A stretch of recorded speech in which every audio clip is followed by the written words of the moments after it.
For years, Lady Louise Windsor remained the quiet enigma of the royal family. But just moments ago, she stepped into the spotlight, and her tearful words about Prince Philip have sent shockwaves across the monarchy. This wasn't a planned statement.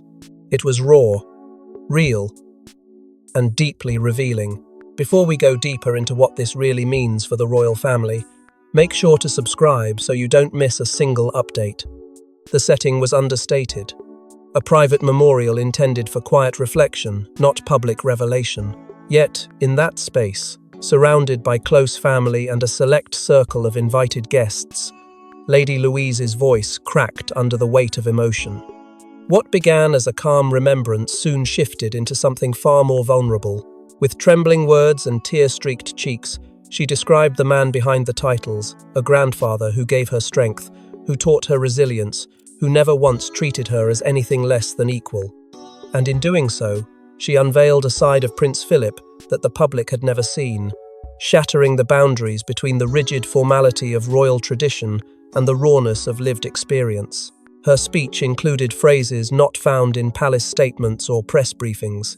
She spoke of hidden letters exchanged, of long carriage rides where silence spoke louder than words, of moments when Prince Philip confided in her as though she were his peer, not simply his granddaughter.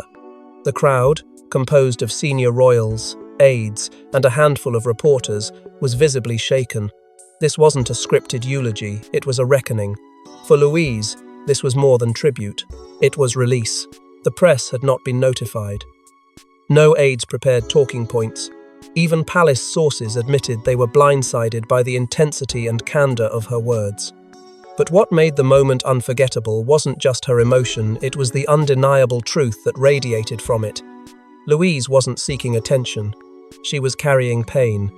And in voicing it, she humanized not only herself, but the often unreachable legacy of her grandfather. It didn't take long for the footage captured on a lone attendee's mobile phone to go viral. Within minutes, social media erupted in support. Hashtags like #LouiseSpeaks and #PhilipLegacy trended globally. Royal watchers, typically cynical, praised her authenticity. Newspapers across the UK and beyond carried front-page headlines about the speech no one expected. Suddenly, a young royal once relegated to the sidelines was now the emotional heartbeat of the monarchy. But even more telling was the shift within the palace itself. Aides who once viewed her as a peripheral figure began fielding inquiries about her future. Could she become a more permanent fixture in the royal roster? Was this the beginning of a new chapter for Lady Louise Windsor? But to understand why her words mattered so deeply, we need to examine the bond few ever saw. Behind palace gates, it was an open secret Prince Philip shared a unique connection with one grandchild. While others competed for royal favour, Lady Louise found quiet understanding with the Duke of Edinburgh. Their bond wasn't forged in the spotlight, but in the silent spaces between expectations. Louise and Philip were most often seen together at Balmoral and Sandringham, far from photographers and palace watchers. What brought them close wasn't simply shared blood, but a shared passion. Carriage driving, an equestrian sport requiring patience, control, and focus, became the cornerstone of their relationship. Philip, long known for his love of the discipline, found in Louise not only a willing student but an intuitive partner. He once described her as steady as a compass, a phrase that stuck among the few insiders aware of their connection. But their closeness ran deeper than shared hobbies. After her father, Prince Edward, was quietly pushed further from the royal front line, his roles diminishing in favour of Charles's modernised vision, Louise became even more attached to her grandfather. The Duke, who had faced his own share of displacement within the royal hierarchy in his earlier years, saw something familiar in Louise, quietly sidelined, but deeply observant. Still, never bitter. Her composure reminded him, some said, of a young Queen Elizabeth, and in private correspondence, he praised her not only for her intellect, but her emotional intelligence qualities he feared were vanishing within the newer generation of royals. Their time at royal estates became sacred. There, with no media glare and no expectation to perform, they shared long walks, thoughtful conversations, and the kind of unspoken trust that doesn't need titles to sustain itself. He taught her to navigate more than courses with reins in hand. He passed on lessons of discipline, perspective, and above all, restraint. Not because he believed silence was safe, but because he knew that within the royal fold, timing was everything. But even within the family, not all understood or welcomed the depth of their relationship. Some regarded Philip's fondness for Louise as curious, others as favoritism. Whispers began that her influence was growing too quietly, too deeply, especially as the royal brand began reconfiguring itself post-Meghan, post-Andrew, and with Charles's ascension on the horizon. There wasn't room for sentimental attachments when the monarchy was fighting to stay relevant. And so, the warmth between grandfather and granddaughter began to feel like a quiet rebellion, one that would eventually draw a cost neither could predict. But that closeness came at a cost, especially when the palace began reshaping its image. While headlines focused on William, Harry, and even Zara, one royal remained almost invisible by design. Lady Louise was never meant to be seen. Until now. From the very beginning, Lady Louise's existence within the royal fabric was defined not by what she did, but by what she didn't. She didn't appear on Buckingham Palace balconies. She didn't attend star-studded galas. She didn't headline stories or ignite controversy, and that wasn't a coincidence. It was a deliberate strategy, carefully crafted by her parents and quietly endorsed by the late Queen. While the monarchy danced on a precarious tightrope of public opinion, Louise was shielded, hidden in plain sight. Not because she lacked the potential, but because the palace feared what the spotlight would demand of her. Years passed in this cultivated silence. She attended family functions like any Windsor, but never lingered in photographs. Her name rarely appeared in print, her voice never quoted.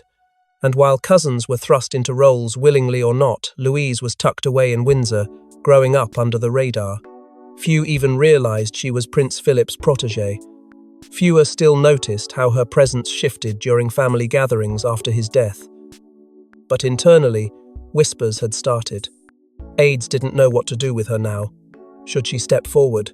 Should she remain the hidden figure comfortably silent? That indecision bled into frustration. Louise, now a young woman with sharp instincts and deep emotional intelligence, understood the weight of her silence. She watched as the family brand twisted and bent under scrutiny. She saw roles change, trust fracture, and reputations collapse. Yet she was expected to smile from the sidelines, bound by unspoken rules designed to preserve her anonymity. The deeper the royal crisis cut, the more her invisibility felt like exile. Behind palace walls, sources began noting a change. Louise started asking questions quietly at first. About her place, about her purpose, about why, in a family so obsessed with legacy, her voice was never part of the narrative. She no longer wanted to be protected from the world, she wanted to be part of the conversation shaping it. But with that desire came risk. Timing, as always in royal affairs, is everything. And stepping into view without palace coordination isn't just discouraged, it's explosive. Yet Louise had reached her limit. Her identity, rooted in respect, pain, and quiet defiance, could no longer be hidden. And when the moment came to speak, when the silence finally broke, it wasn't polished or rehearsed. It was raw, it was personal, and it caught the entire monarchy off guard. That tension reached a boiling point the moment she chose to speak about the man no one dared to fully unpack. Prince Philip wasn't just the Queen's consort, he was the royal family's protector, and sometimes, its enforcer. But what secrets did he leave behind? And why does Louise seem to carry the emotional burden? In the aftermath of Prince Philip's passing, something changed in Lady Louise Windsor, something unspoken yet deeply felt. Insiders began whispering about private conversations between the Duke and his granddaughter, hushed moments that stood apart from public family appearances. These weren't casual chats or sentimental farewells. According to palace sources, they were intense, deliberate, and veiled in urgency. Philip had chosen Louise quiet, observant, and untainted by scandal as a confidant in his final years. And now it seems she carries more than just memories. The heart of this mystery lies in a single, explosive claim. that Louise inherited one of Philip's personal journals, not an official log, but a private record handwritten and never intended for public release. Family members are said to have been rattled when the existence of this journal emerged. What did it contain? Royal historians suspect reflections, warnings, and above all truths that the monarchy had spent decades avoiding. Louise, young yet already so burdened, became the unexpected gatekeeper of her grandfather's final thoughts. The contents of that journal remain hidden, but the tension around it is undeniable. Several high-ranking aides have reportedly urged Louise to protect the family's stability by staying silent. Meanwhile, others closer to her grandfather's military discipline believe she has a duty to honor his intent. And at the center of this divide is a young woman pulled between two towering legacies: her grandfather's loyalty to country and the palace's obsession with control. There's growing speculation that the journal includes unfinished business details tied not just to Philip's personal reflections, but to decisions involving Prince Andrew and even King Charles. Philip, known for his blunt assessments, may have left behind thoughts on scandals that fractured the monarchy and strategies he believed should have been pursued. Did he confide in Louise because he saw in her a clarity others lacked, or because he knew she would be the only one brave enough to face the consequences? Whatever the answer, Louise's emotional collapse during her tribute was more than grief, it was pressure. A slow, suffocating pressure that had built in silence. Her tears weren't just for the man she adored, they were a cry for the truths he left her to guard. And while the cameras captured her pain, few understood the weight behind it. This wasn't about ceremony. This was about legacy, responsibility, and the impossible question: what happens when duty and truth collide? But her moment of vulnerability did more than honor her grandfather, it reignited a royal war over legacy. Not everyone welcomed Lady Louise's emotional tribute.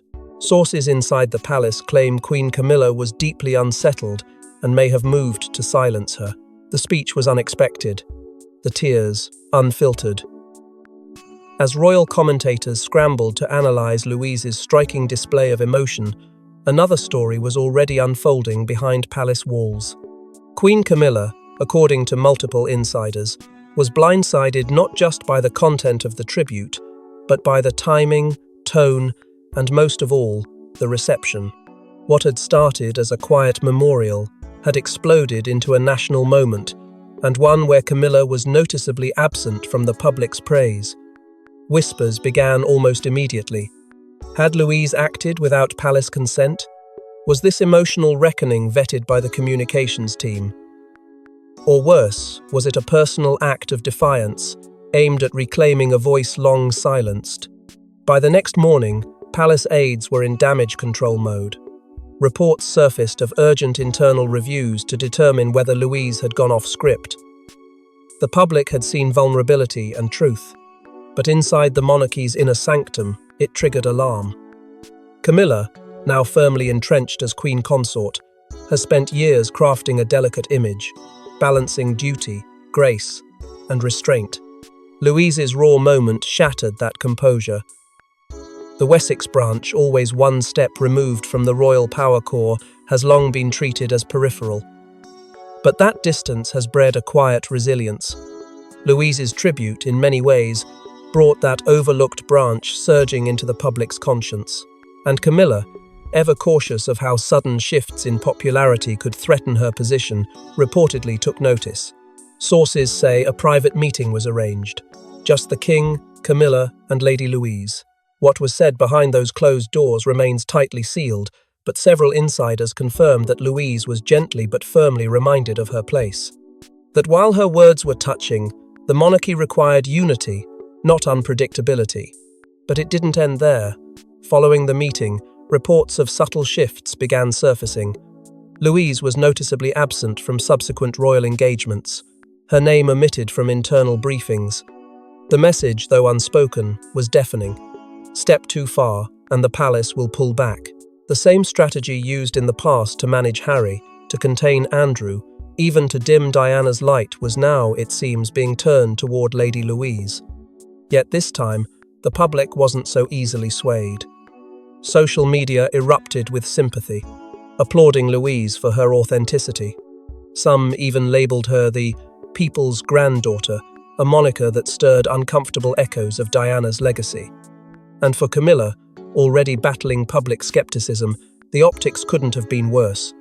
Every silent move she made to regain control only fueled more speculation. Was she threatened, or simply doing what queens have always done, protecting the crown at all costs? And just when the dust seemed to settle, another royal stepped forward to defend Louise in a move no one expected. In a rare twist, both Prince William and Prince Harry, so often at odds, appeared to quietly support Lady Louise's heartfelt moment. But was it genuine or strategic? As Louise's voice cracked with emotion during her tribute, something unspoken shifted within the royal dynamic. Moments after she stepped down, observers noted an exchange rarely seen in recent years. Prince William, often characterized by his stoic composure, moved toward his cousin with a gesture that left many stunned and embrace. Brief, but powerful. Cameras didn't catch it, but several eyewitnesses confirmed the moment, whispering that it was the first sign of true warmth from the future king in a long time. It wasn't just sympathy, it looked like solidarity. And across the Atlantic, Prince Harry, who has largely remained estranged from royal life, made his presence known in a way that caught the palace off guard. Reports surfaced that Harry had privately reached out to Louise, sending a message of comfort, recalling how Prince Philip had once been the only senior royal who truly understood his decision to leave. Suddenly, the narrative began to shift. The public, jaded by years of infighting and scandals, found themselves caught off guard by this unexpected show of unity. Could it be, some asked, that Louise had managed what no publicist, aide, or royal event had been able to accomplish, create common ground between the feuding brothers? The very memory of Prince Philip, the man who had once been the family's unshakable pillar, now seemed to act as a bridge between worlds torn apart. Even the tabloids, notorious for fanning the flames of division, began to speculate. Was this the beginning of a thaw in the royal Cold War? But inside the palace, things were more complicated. Aides scrambled to get ahead of the optics, releasing carefully worded statements that downplayed the significance of the gestures. William's office suggested his response was part of the family's collective support, not a personal signal. Harry's team remained silent, allowing speculation to do the work for them. The ambiguity only fueled the fire, and for Louise, it meant her simple act of vulnerability had sparked a whirlwind far beyond anything she could have imagined. Still, the emotional impact was undeniable. For a fleeting moment, the British public saw a different royal family, not one fractured by bitterness and betrayal, but one capable of grace, of empathy, of shared loss. Louise had opened a door, and through it, the nation glimpsed a version of the monarchy that felt human again. But as always with the Windsors, every moment of light casts a deeper shadow. Behind the smiles and subtle gestures, old wounds stirred. Resentments long buried found new fuel. Not everyone welcomed the shift in focus, nor the idea that Philip's legacy might now belong to someone outside the royal spotlight. But while Louise stirred unity in some, she also reopened old wounds in others, especially when one particular inheritance came to light. Few knew what Philip left behind for Lady Louise. But when the details emerged, it reignited whispers of favoritism and a potential shift in royal tradition. Long after the applause from her emotional tribute had faded, and the palace attempted to restore its usual silence, a quiet yet powerful revelation stirred beneath the surface. In the days following Lady Louise's appearance, it was confirmed, though never officially announced, that Prince Philip's prized dark green carriage, the one he so often rode during his final public outings, had been privately passed down to her. It was more than a vehicle. It was a legacy. A symbol of everything Philip stood for: discipline, tradition, and a fiercely independent spirit that defied his ceremonial role. To insiders, this was no small bequest. It was a gesture that spoke louder than any press release, louder than any public tribute. What made the moment more electrifying was that this gift was not documented in the formal royal will. No ceremonial handoff, no palace-issued statement. Just whispers from staff, followed by hushed confirmation from sources close to the family. This wasn't a gift for the world to see, it was one meant for her alone. And yet, once the story broke, it became impossible to ignore. Social media exploded with images of Louise riding the same carriage Philip had once proudly displayed. The public, still moved by her earlier breakdown, embraced the symbolism. Many called it a rightful inheritance, a powerful acknowledgement of the unique bond between grandfather and granddaughter. They saw her not as a side figure in a grand royal tableau, but as someone finally stepping into her own. But not everyone was pleased. Behind palace doors, unease brewed. Senior royals and longtime aides questioned the implications. What did it mean to bypass the formal process? To bestow such a symbolic piece of royal heritage to someone who wasn't even a working royal? The tension thickened, especially among those who believed inheritance should reflect hierarchy, not sentiment. Whispers began that the gesture may have been Philip's final rebellion, one last message about what truly matters in a family burdened by protocol. And yet, as the controversy simmered, it became clear this moment wasn't just about a carriage. It was about tradition bending to emotion. About a young woman, once hidden from view, now standing at the edge of royal transformation.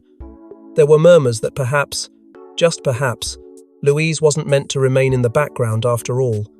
That this symbolic inheritance wasn't the end, but the beginning of something far more significant. Still, amid the growing support, a private moment would soon bring the entire nation to tears. At the center of it all, one final piece emerged, a handwritten letter from Prince Philip to Lady Louise. Its contents were never meant for the public, but its message could not be silenced. It had been tucked quietly away, folded neatly among Prince Philip's most personal effects, an envelope marked only with Louise's name. No one knew it existed, not even her parents. But as palace archivists combed through his belongings in the days after his funeral, the letter surfaced like a time capsule, its ink steady, its voice unmistakably his. For Lady Louise, it was more than a note. It was a final conversation, a moment of truth that would change everything. In that letter, Philip didn't speak like a grandfather. He spoke like a soldier, a royal, a man who had witnessed the burdens of duty, the weight of silence, and the cost of legacy. He told Louise how proud he was, not just of her composure, but of her strength. He wrote that she possessed something rare in the modern monarchy: quiet truth in a noisy world. And then he urged her, with striking clarity, to speak truth in quiet strength. Tot. For a time, Louise kept the letter to herself. But during a private family gathering, one that included only senior royals, she read a portion aloud. Those in the room described the moment as shattering. Charles, long known for his restraint, was reportedly moved to tears. The room understood this wasn't just sentiment, it was a passing of the torch, not in title, not in duty, but in spirit. Yet nothing inside the palace stays hidden for long. A few weeks later, details of the letter leaked to the press. At first, the public reacted with awe and heartbreak, calling it the most human moment to emerge from the royal family in years. Social media ignited with tributes. Artists began sketching portraits of Philip and Louise, and a movement quietly emerged, urging the palace to formally recognize her in some capacity. But inside the walls of Buckingham Palace, the leak caused chaos. Some aides accused others of betrayal. Others warned that the contents of the letter, while touching, should have remained private. One unnamed senior figure reportedly fumed, "This was not the narrative we approved." Still, the damage, or perhaps the healing, had already begun. For Louise, the exposure forced her to confront a painful reality. The same voice that had empowered her was now being used to challenge the system it came from. It was a paradox Philip himself would have understood. The man who spent a lifetime shielding the monarchy had, in death, handed the match to a granddaughter brave enough to light a fire. And as the dust settles on this royal revelation, the question remains, what now for Lady Louise? After everything, tears, controversy, inheritance, and confrontation, Lady Louise stands at a crossroads. The public adores her. The monarchy is divided, but one thing is certain: her voice has changed everything. In the quiet wake of her grandfather's passing, Lady Louise Mountbatten Windsor has stirred the foundations of the monarchy without making a single official statement. Her strength has come not from grand proclamations, but from small, symbolic acts that struck deep emotional chords with the public. A tribute here, a moment of composure there, and suddenly, a once shadowed royal found herself thrust into the blinding light of public expectation. The reaction was immediate. Social media hashtags flooded timelines. Number Louise for the crown, number let her serve. Petitions launched overnight, thousands signed, demanding that the monarchy officially recognize her. Not for pageantry, not for tradition, but for authenticity, for sincerity, for heart. The people had seen someone real, and they weren't ready to let her slip back into the shadows. Inside the palace, the atmosphere shifted. Whispers grew louder in corridors long used to silence. Aides were caught between protocol and public sentiment. What began as a low murmur became a storm. The question wasn't just, should Louise take on a formal role? It became, how could they possibly keep her from one? Those closest to her, especially Sophie, Duchess of Edinburgh, began advocating behind the scenes. Sophie, who had once shielded her daughter from the spotlight, now understood the tide had changed. Louise was no longer a child of protection, she was becoming a woman of purpose. And the Duchess knew better than most that if the monarchy was to survive another generation, it needed more than hierarchy. It needed humanity, but not everyone agreed. Some senior royals feared that elevating Louise now, after such an emotionally charged surge of popularity, would set a precedent they couldn't control. Charles, torn between his role as sovereign and his bond as a father figure, hesitated. He admired Louise's composure. He respected her restraint, yet tradition weighed heavily. The monarchy had always controlled its narrative, but Louise, without ever trying to, had rewritten it. Behind palace doors he reportedly wavered, softening at times, resisting at others. It was said that one advisor warned him bluntly, "You can delay it, but you can't stop it." And through it all, Louise remained silent. No statements, no interviews, no declarations. Her silence wasn't retreat, it was power. She had learned something vital from her grandfather's parting words. True strength doesn't scream. It whispers, waits, and watches. And when it speaks, it changes everything. That is the space Louise now occupies. Not demanding a role, but being offered one. What comes next is uncertain. Will she be granted a formal place in the working royal lineup? Will she become a modern voice for a monarchy struggling to remain relevant? Or will she quietly chart her own course, outside the confines of palace walls but forever holding a piece of its heart? Whatever the outcome, one truth now lingers in every chamber of royal power. Lady Louise has become the unexpected symbol of a changing tide. A quiet granddaughter whose heartbreak, grace and courage managed to cut through centuries of silence. The story may be far from over, but one quiet granddaughter has already altered the royal course forever. Thanks for watching. Don't forget to like and subscribe, and we will see you in the next one.